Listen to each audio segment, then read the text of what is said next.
Zaman baheula aya hiji ratu anu adil tur wijaksana dingaranan Purbatapa Agung. Ogi kagungan dua putri anu geulis pisan, nyaeta Purbasari anu bungsu jeung Purbararang anu cikal. Hiji mangsa ratu ngarasa hariwang sabab nepi ka ayeuna can kapanggih ahli waris anu bener pikeun ngagantikeun anak. Duh Gusti, abdi teh tos sepuh.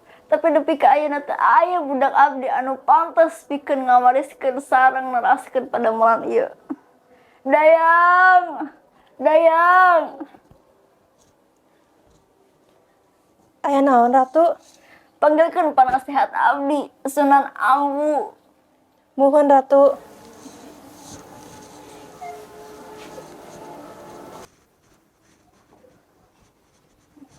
Ambu, kumaha ieu teh? Kuring muki kolot tapi teu aya saurang oge budak kuring anu pantes pikeun ngawariskeun tahta kuring. Duh Ratu, tong hariwang. Wayahna ayeuna mah anjeun istirahat we heula. Ninggalkeun karaton sarta masihan tahta ka putri bungsu Purbasari. Muhun upami eta kaputusan anu paling sae. Dayang, ka dieu.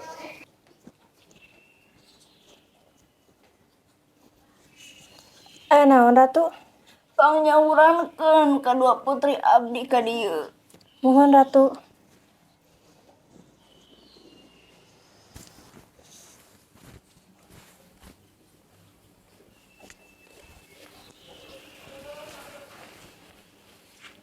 Hormat kami Ibunda. Oh putri-putri, ibu geus mutuskeun yen anu ngawaris tahta pikeun ieu kerajaan nyaeta Purbasari. Hapunten Ibu, kedahna Purbararang anu janten ratu sareng pangawaris tahta. Kusabab Purbararang leuwih pantes tibatan abdi. Hapunten Ratu, laras anu dicarioskeun ku Purbasari teh yen Purbararang leuwih pantes batan Purbasari. Purbasari leuwih hade.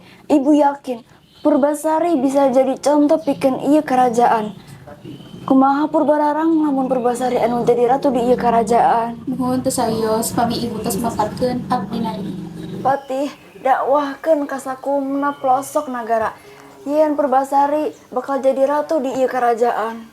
Mohon Ratu. Mohon ayeuna anjeun istirahat sareng ka anjeun Purbararang. Hatur nuhun parantos nampi kaputusan anu didamel ku ibu. Di hiji kamar Purbararang siga anu bingung. Adina keur naon? Adinda karena yang acara pikeun ngaruksak Purbasari. Sangkan manehna teu jadi ahli waris tahta kerajaan Pasir Batang ieu. Adina teu kada hariwang deui, margi parantos nyayogikeun boreh anu tiasa ngajantenkeun Purbasari jadi hideung sareng awon. Tah eta ide teh sae pisan. Aya tuh. Waktu para pengawal karaton keur istirahat, Purbararang jeung Indrajaya asup ka kamar Purbasari. Hayu urang taburkeun boreh kana. Mohon dina sakadap antosan. Tos rengse. Rengse ti eta kabeh, manehna kaluar ti rohangan Purbasari.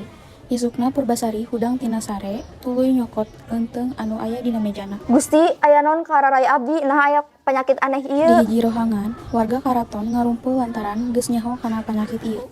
Ananda teu hayang Purbasari netep cing di karaton, kusabab depi ka hariwang panyakitna bakal narekap ka sakumna warga Pasir Batang. Laras anu dicarioskeun ku Purbararang Ratu, nah Ratu hoyong sadayana rakyat di dieu beunang panyakit aheng ieu. Ngan ayeuna picen anjeunna kaleuweung. Purbasari, ibu mau bisa nanaon. Meureun anjeun bakal ibu asingkeun samentawis kaleuweung. Sabab ibu teu dayanya lamun ningali warga Pasir Batang teh sangsara. Sampurannya Purbasari. Mohon ibu, ananda ikhlas upami kaluar ti karaton sareng cicing dileuweung. Mangga doakeun ibunda. Patih, gancang buat dia abdi kesetahan kaya di. Mohon Putri Purbararang abdi bade nyandak Putri Purbasari ti dieu. Anjog kaleuweung.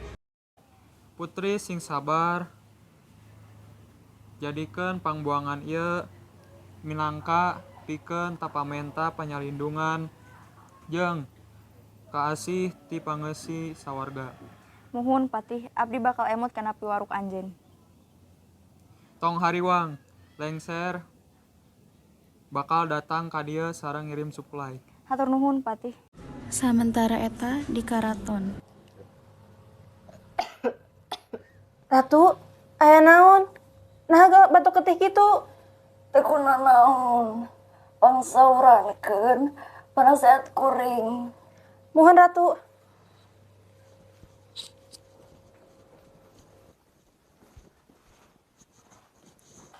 Ratu Purba, tos mutuskeun saha nu bakal jadi ahli waris tahta. Teh acan. Kuring sorangan ge bingung ngeunaan ahli waris tahta. Sabab Purbasari calon pawaris tahta ayeuna teh nuju diasingkeun ka leuweung. Nah sih Purbararang kudu dijadikeun ratu. Muhun, abdi ge teu percanten masihan ieu karaton ka Putri Purbararang. Leres Sunan Ambu. Sanajan kitu, Purbasari teh bakal damang. Mugia enggal damang. Tenang Ratu. Hayu sabar sakedik deui demi ieu karaton. Abdi ge bakal saterusna ngabantosan. Hatur nuhun ya Sunan Ambu. Muhun sami-sami Ratu. Abdi nyuhunkeun lungsur supados Ratu tiasa istirahat.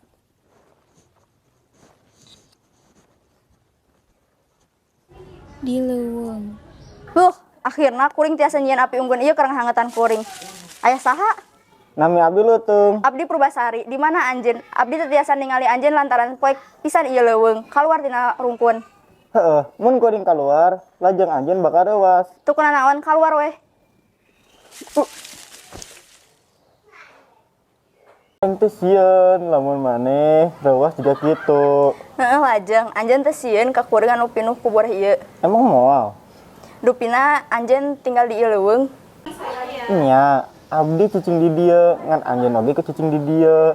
Tapi katinggalna sanes kusabab teu kentos ningali anjeun. Heeh, abdi teh putri kerajaan Pasir Batang anu karek diasingkeun ka leuweung ieu lantaran panyakit anu abdi derita ieu.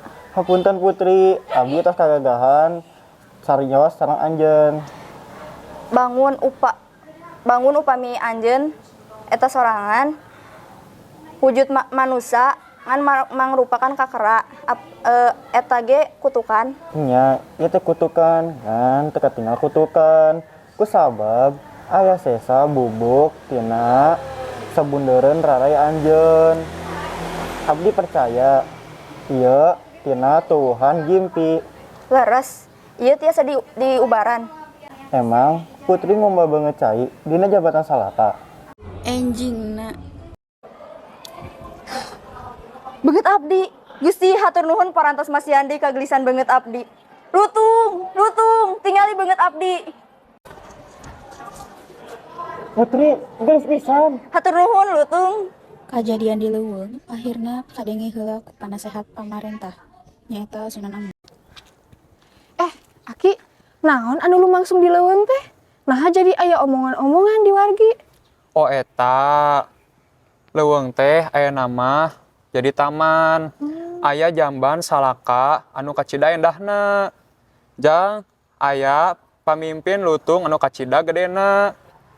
Eta lutung teh nyieun wargi teu wani asup ka taman. Oh gitu, leres eta teh. Nya numutkeun wargi sejenna eta monyet gede teh sesobatan jeung Putri Purbasari. Oh gitu. Oh mohon atuh hatur nuhunnya Aki. Dina pamarentahan. Dayang, dupi ka Paduka Ratu aya? Hayang Bu, Tiasa dipendakan. anjeunna nuju istirahat di kamarna Bu. Oh gitu. Kak ayeunana kumaha? Kayak anak langsung langkung sayang Bu. Alhamdulillah atuh. Ieu we dayang sumangga dugikeun ka Paduka Ratu yen leuweung teh ayeuna mah janten taman. Aya zaman salaka anu geulis pisan. Sareng aya lutung anu kacida gedena teh. Talutung ieu teh nyieun wargi-wargi teu wanian masuk ka eta taman teh. Saurna oge ieu lutung baturanana Putri Purbasari. Mohon Bu. Nah, sakitu wae nya. Nuhun. Sami-sami Bu. Dayang nepikeun ka ratu kuna. Ratu, saur Sunan Ambu leuweung ayeuna teh jadi taman. Aya jamban salaka anu kajeda geulis pisan. Aya lutung nu ngabalokarkeun wargi teu wani asup ka eta taman. Sareng lutung eta teh kacida gede pisan. Lutung eta oge babaturanna Putri Purbasari.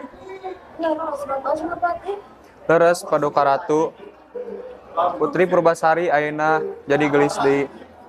Jeung Putri sosobatan jeung eta lutung.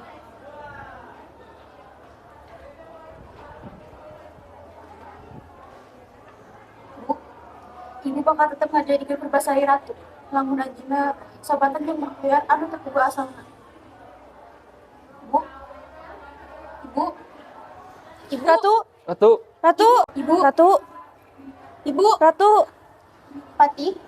Ayeuna anjeun kalau bejakeun ka Purbasari, yen kuring nantang kageulisan. Sareng upami jalmi-jalmi mutuskeun yen kuring panggeulisna anjeun dipanjung. mohon Putri.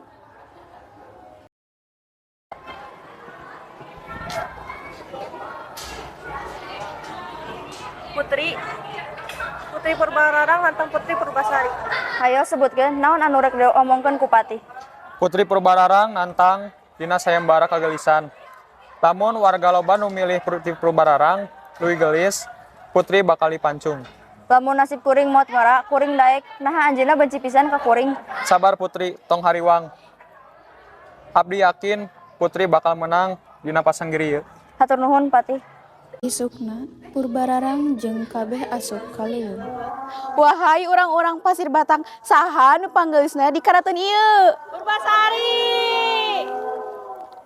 Muhun Purbasari, hayu urang pasanggiri buuk, saha nu boga buuk pangpanjangna eta meunang. Sok cepet sanggul anjeun. Tetela nunggu nyata Putri Purbasari. Orang-orang Pasir Batang, aya hiji pasanggiri nu teu bisa dimenangkeun ku Purbasari. Pasanggiri naon eta teh? Dengekeun, dina kompetisi ieu anjeun kudu bisa ngabandingkeun mana calon salaki nu leuwih kasep. Tinggal tunangan kuring Indrajaya. Kasepan? Kasep atuh.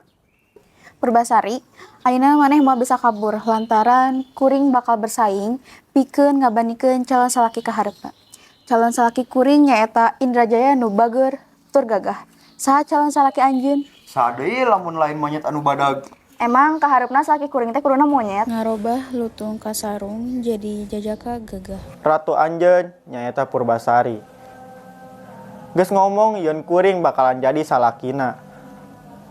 Salaku salakina, kuring kedah ngajaga jeung ngabantosan anjeunna. Singgasana geus direbut ku Purbararang.